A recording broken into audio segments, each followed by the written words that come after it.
Jacob's Quest, and today I just finished watching episode 6, the series finale of Secret Invasion, and I have mixed feelings about this and the show overall. So let's just jump right into it, I guess. We really just stick with two different perspectives happening at the same time. One, you have the president still at the hospital, and you have the Skrull Rhodey watching over him, and he gets a call from the British lady. For some reason I cannot remember her name. She's a really cool character. Everything she's been in has been like really awesome, all of her scenes, but I can't remember what her name is. The British lady, she wears the red coat. I don't remember what her name is. Anyways, Skrull Rhodey gets a call from her saying Nick Fury's on his way, so they take the president upstairs and they have more tight security, and then off screen, one by one, the security guards are all getting taken out and you don't know who's doing it.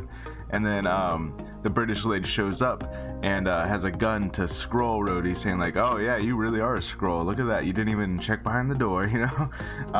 And then Nick Fury shows up, and you essentially have this standoff where the president has a gun, and then the British lady has a gun to the Skrull Rhodey, and he's just trying to convince the president, like, hey, call off that strike that you were going to do on the Skrull compound, because all of the actual people that the Skrulls are impersonating, they're all underneath that compound, so you're going to kill all of those real people if you pull off this strike, and also you're going to start another world war with Russia because you just attacked Russia, right? So it's just like this whole standoff, and then eventually Fury ends up shooting Rhodey, the fake Rhodey, and it transforms back into a Skrull, and so the president calls off the strike. And that's really all that happens on that perspective. And then the second perspective is all about Nick Fury shows up to Gravik's place where he told him to meet him, and it is, they're at the Skrull compound, they're at the big radiation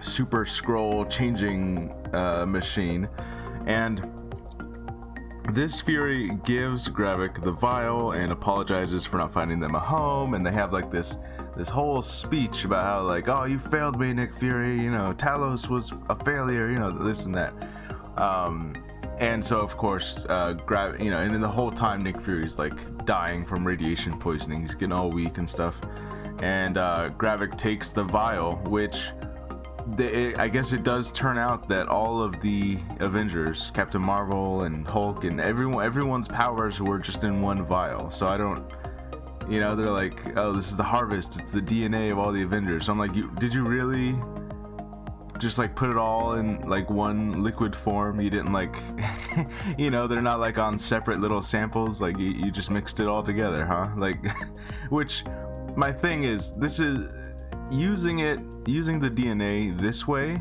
to like create a machine that would give someone all of the powers all at once. That is the only use to having them all mixed together. Otherwise, it's like if you ever wanted to take a sample of one specific person, you've made it essentially impossible because you mixed like 40 people all together. Like, what, you know what I mean? So like having the vial set up this way, it's only useful in this one context. Otherwise, it doesn't make sense to mix it all together like that. Anyway, it doesn't matter. I'm nitpicking, that doesn't really matter. But the point is, he gets the vial, he puts it in the machine, and he activates it. And so Nick Fury's like, oh, I'm dying, because they activated this giant radiation machine. So it's also turning Gravik into a even more super Skrull, right? Like now he's got every Avenger you can think of. He's got all of their powers, right? And of course it turns out that this is not actually Nick Fury, because Nick Fury is, with the president. This is of course Gaia, who now has been exposed to all of the Avengers. So now she also has all of the Avengers powers. And they have this showdown, which I think Easter egg wise, it's gonna be fun breaking down like whose power was being used when, and like, oh, you can see like, oh, that's a Drax arm, and oh, someone went invisible for a second. I think Gaia went invisible for like a half second, and I'm not entirely sure whose power that was. I can't think of anyone right now who could do that. But anyways, they kept on switching body parts, and one point Squidward, the telekinesis guy. What's his name? You know, his arm got used, and it was just it was pretty cool. Some of it looked a little Agents of S.H.I.E.L.D.y quality wise, like the VFX didn't always hold up. But you know, you can tell that, like, okay, this fight right here probably took up a big chunk of the budget, you know. You know, they went Captain Marvel, they went flying up in the air, and so it didn't always look amazing, but I think Easter egg wise and looking at all the different powers that got used, I'm like, okay. And you know, look, I don't know what the budget of this show was. I think it was pretty high, but if the reason they didn't ever call in any of the other Avengers, and there was never, like, you know, Skrull Rhodey or real Rhodey never tried to use the War Machine suit, it was like budget constraints and it all went towards this fight. I'm like, it could have been better. I don't know. I mean, it was fine. It really was kind of just a bunch of punching, though. You know, it was like just two people changing arms and then punching each other. And I'm like, it could have been a little bit more creative as how the fight went down. But whatever, it's fine. Whatever. Let's continue. So they have a big fight, and then Gaia uses a Captain Marvel blast through his chest, and then he falls down dead. And I was like, well, can't he just Extremis past this? And I guess not. We see his body sitting there, and Gravik seems dead. And I was like, oh, all right, okay. If you're saying he died from that, I guess. Look, Extremis is kind of weird, right? Like, the way we saw people die in Iron Man 3 from Extremis was a lot like, well, if they get too hot, they just kind of explode. But then other times it was like, oh yeah, if you blow off their head, they're dead also. So I guess the limitations of that healing factor is kind of strange. It's not like Wolverine, like full on like Deadpool, you know, 100% healing factor. It was just kind of like it was mostly just arms and legs that they can grow back, you know. Anyways, Gravik has died. And then, you know, they release, or Gaia releases everyone from the pods, right? So we do get, oh, what's his name? Well, I'm blanking on his name. Martin Freeman's character. Anyways, so he's back, right? He's like, okay.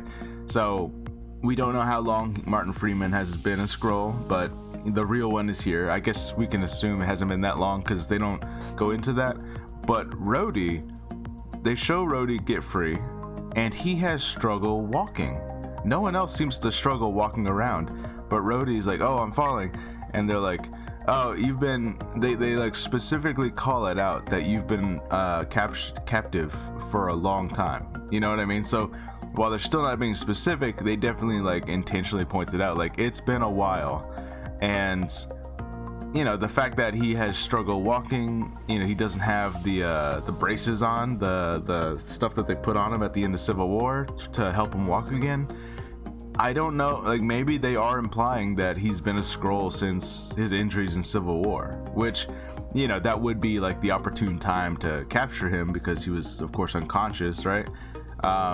Which, if that is the case, yeah, I think it does kind of, you know, you gotta go watch Infinity War and Endgame, and it kind of puts it under some different context, right? Like all those moments, and then Tony dying, and then, like, you know, the real Rhodey was not there for any of it, which is even more interesting because we have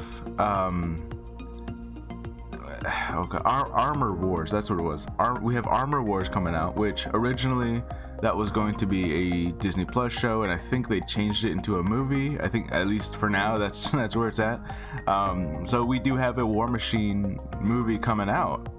So, you know what I'm saying? Like suddenly, the direction that movie takes, it has to drastically change, right? Because it's like, oh, this Rhodey missed out on the context of like the last half of like phase 3. Like everything big that happened was not him. So, you know, the version that we see in his movie is suddenly like a different guy, you know. So that's going to be interesting. I don't know how they're going to tackle this, or maybe they'll just always leave it vague as to how long he was not Rhodey, because I can see this being a problem, kind of, you know, or at least something that they have to really, really address in his movie, because like oh, you weren't even there for Tony dying and the Thanos snap and the 5 year, like, what were you around for exactly? Because a lot of stuff happened. Anyways, so that's still a big question mark. We don't entirely know what happened there. And so anyways, everyone is free. The president is safe. They call up the strike. They're not going to war with Russia, right? And now Nick Fury kind of goes back to he goes back home, talks to his wife, and they kind of agree that they might end up separating. And then he's like, well, I gotta go back to Saber, and you know, I gotta leave. I'm leaving. I don't know why I'm leaving, because I gotta be in the Marvels. I don't know. And he doesn't really give a reason why he's up there, what he's doing, because I thought like the whole point of his coming back as Nick Fury was like, you know, he's not gonna just run away and stay up there and kind of leave Earth's problems to Earth, right? But he kind of is, because we have more Earth problems now. Basically what happened is that the president is safe, and then he goes on TV and he's like, I'm going to introduce a bill that makes any, what do you say it? Like alien-born species an enemy combatant. You know, and he basically makes this huge, you know, war on Skrulls threat to the news. Which, real quick, he says, I'm going to introduce a bill that makes any alien-born species an enemy combatant. Which, again, and the show does not mention this at all, New Asgard exists on Earth. It's on Earth right now, guys. Those are all aliens. Everyone in New Asgard, this big tourist attraction, this place that everyone was just visiting and thought it was really cool in Thor: Love and Thunder, that's on Earth. Those are all alien species. You have, I mean, you even have Thor's friends, the Rock guy, and like all those people are just hanging out on Earth. And it's like, so did the United States president just declare war on them also, because they would fall into the same category? You know, but again, most of them look really human. So, you know, and this feels like something that the show would address, like, hey, why are the Skrulls being treated differently than the new Asgardians? Because, you know, they're also aliens. You know what I mean? Like, oh, it's because they're green, you know? Anyways, I'm shocked that no one at Marvel, like, was like, hey, this feels like it seems like a very related topic, because you're dealing with two different alien species that have made their homes on the planet Earth. One is very public and one is very secret, but you know, they're being treated very differently. And like, let's maybe explore why that is. But no, they don't even bring it up. So okay, whatever. Anyways, yeah, they even go about how like yeah, Nick Fury's on the phone with the president. He's like, yeah, you made that really stupid hate-filled speech, and now you have vigilante groups trying to gun down anyone they suspect might be a Skrull, and half the time they're attacking normal humans who are not Skrulls, and they're just gunning people down. So now you have these crazy, like, what would you even call them? Like conspiracy theorists doing dangerous stuff. Which, by the way, it feels so topical and so very real world, because, like, you know, if you've been on the internet and if you've seen some things, like, you're like, yeah, there are a lot of conspiracy crazy people. Like there was a viral video only like a few weeks ago about how this lady freaked out on an airplane because she insisted that, oh, that person back there is a lizard person, they're not a real person. Like, these people exist in the real world, and you're just now introducing this concept in this show literally at the end. Like, we have 5 minutes left on the last episode of the show, and you're just now introducing the paranoia conspiracy aspect of people going crazy and shooting people down. Like, this feels kind of like what the show maybe should have been about. Like if this part had happened halfway through the show, we could have really been dealing with a lot of the chaos that this is bringing in the world. But instead they leave it for the very end, and that's confusing because, like I said, like, the next movie is the Marvels, and that seems very space based. Like, it has nothing at all to do with this the Skrull problem that we now have with, like, you know, it's not even just that we have Skrulls on Earth, it's now just like you have really paranoid crazy people just shooting people they think might be Skrulls. You know what I mean? Like that seems like a huge problem, and you're just leaving it there. And then Fury's like, bye. You know, and I'm like, is this not Fury's whole arc to not just like leave like this? He's gone now. Okay, bye, Fury. And they do point out how, like, you know, the only way this ends is by getting the Skrulls the hell off my planet, you know? Which, again, hey, New Asgard over there, and no one's complaining about them. Okay. You know, it's not like nothing's happened with the New Asgardians. They had, like, this whole God Killer attack a bunch of people. No one said anything about that, but okay, whatever. Anyways,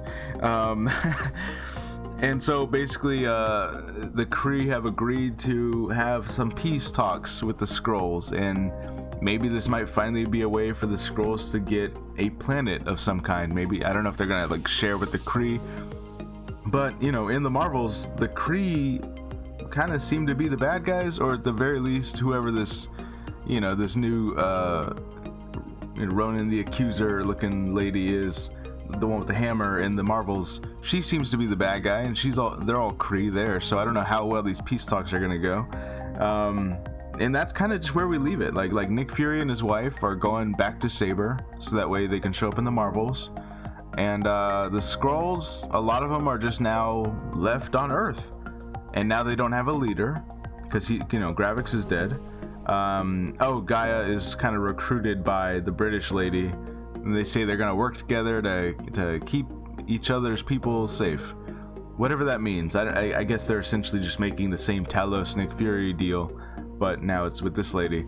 So I don't know, guys. I think at the end of it, it's like, it does feel like there's gonna be an impact on the MCU somehow, and that at the very least that's what I wanted, right? Like, I wanted to feel like this mattered at the end, but they're also like, they introduced this whole interesting concept of, you know, these rogue vigilante people that are just gunning people down because they think they might be Skrulls. Like, that seems like such an interesting thing to just introduce at the last like 5 minutes of the show, because like the whole paranoid conspiracy angle, that's very much what this story should have been, right?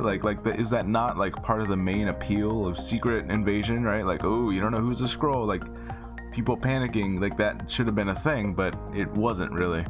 So I don't know, I'm kind of just left with like, this show had some really great dialogue moments and like some really cool things happen, but also it ended up being like, you had like a cool kind of CGI fight at the end between two Super Skrulls, and then Nick Fury just left again, and now the president, you know, I mean, they do point out like, oh, that's something a one-term president does, so I guess that's gonna be like their, you know, because we're gonna have a different president by the time the next Captain America comes along. We know it's gonna be Thunderbolt Ross, so I guess that's their way of explaining that. Like, maybe nobody likes the fact that he just essentially called war on all Skrulls.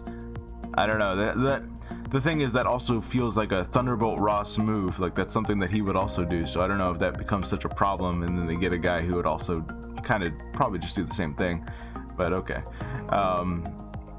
So I don't know, guys. I'm kind of just left with like, it was fine, you know, but I have more like, man, it seemed like the show should have been about different things, you know, like the Gravix being the Super Skrull and trying to start this war with Russia. Like, if the public had found out about Skrulls earlier in the show, and you were able to like kind of talk about how much chaos it's causing because everyone's paranoid now because no one can trust their neighbor, like, that would have been so much more interesting, I think, you know. So I don't know. I'm left with like, okay. And then the Marvels is gonna come out and not deal with any of this, you know. Like, Nick Fury's leaving because he's got to be in that movie, and he's on the spaceship in that movie, so none of this affects any of that.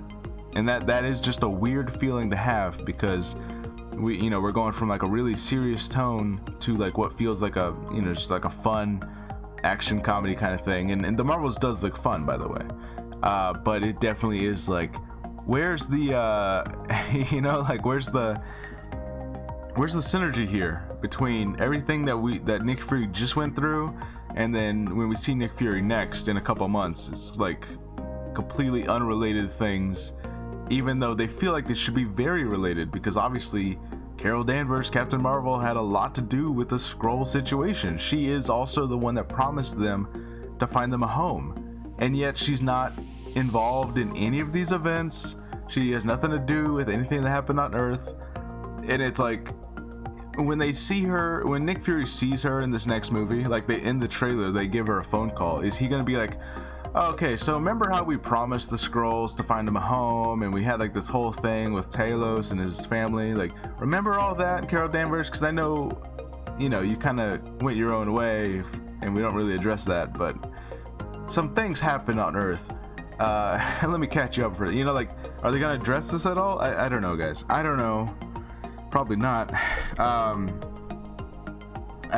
Ultimately, I'm kind of left feeling like, you know, how necessary was this series? Because other than little tidbits like, oh hey, Rhodey might not have been Rhodey in these two movies, and that might change the kind of the context of his character in his eventual movie.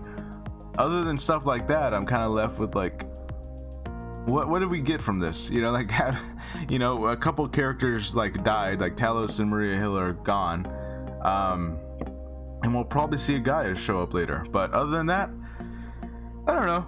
It's okay. It's whatever. Let me know what you guys think about Secret Invasion in the finale, and any of the consequences it may or may not have on the rest of this franchise. Yeah, I don't know. Let me know what you guys think. I'll see you guys later. Bye.